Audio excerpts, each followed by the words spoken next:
bevor es richtig losgeht. Der nächste Buchstabe ist ein X, so wie Xylophon oder Xavier Naidoo oder Exhibit. Hallo zusammen, du bist Crown Cletus oder der Chris. Hoffe, es geht euch gut, hoffe, alles klar. Schnell mal eine kleine Frage, wie es im Titel steht.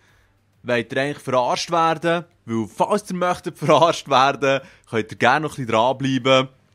Und die nicht möchten verarscht werden, sind vielleicht gleich auch daran interessiert, um was es geht. Wie ihr ja schon gesagt, sind wir hier im Call of Duty Black Ops 2 Multiplayer-Menü. Ist ein kleines Update rausgekommen. Ich glaube, wie immer zuerst auf der Xbox halt, immer den Mongo-Vertrag, den sie hier haben. Und die Sache ist jetzt die, ihr könnt dann auf den Store gehen. Oder halt, keine Ahnung, wie es auf Deutsch heisst, der Laden oder wie auch immer. Und dann gibt es jetzt hier neu die Personalization Packs.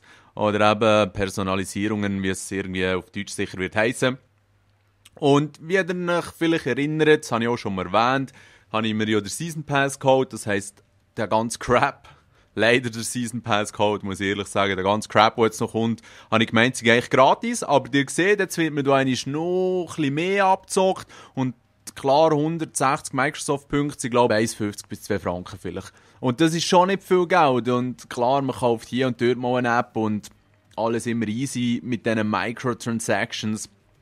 Aber ich finde es eine verdammte Frechheit, dass ich den Season Pass gezogen habe und jetzt für diesen Crap noch müsste zahlen, besser gesagt, weil mögen tue ich eigentlich nicht. Es kotzt mich sogar richtig an. Es ist zwar cool, dass man so verschiedene Camos hat. Wer hat sich das nicht gewünscht, dass ich früher in Call of Duty mal auch schon drin war. Vor allem ein paar sind schon noch spacig und fancy und schickimicki und alles, was halt willst. Und dann zu diesen Camos gibt es dann noch 3 Rectiles, wie es auf Englisch heisst. Das sind einfach die Zeichen, die ihr im Rohpunkt, im ACOG oder im Dual drinnen habt, glaube ich. Aber es ist dann so, dass ihr nicht für alle brauchen könnt. Zum Teil könnt ihr nur eins brauchen. Und keine Ahnung, zieht euch das Scheiß wirklich nicht rein. Und ich weiss, es gibt solche, die sich schon darauf freuen. Und das ist auch cool. Und es ist wirklich nicht viel Geld. Aber hey, wir müssen diesen asozialen, geldgierigen Säck wirklich mal zeigen, dass gewisse Aktionen voll für den Arsch sind. Wirklich. Und ich muss ganz ehrlich sagen, die Camos hier sind das Hinterletzte, weil Black Ops 2 ist ja erst gerade wieder ein Patch rausgekommen, ein paar Sachen sind wieder ein bisschen schwächer geworden, ein bisschen stärker, es interessiert mich, keine Fürchte, sorry zusammen.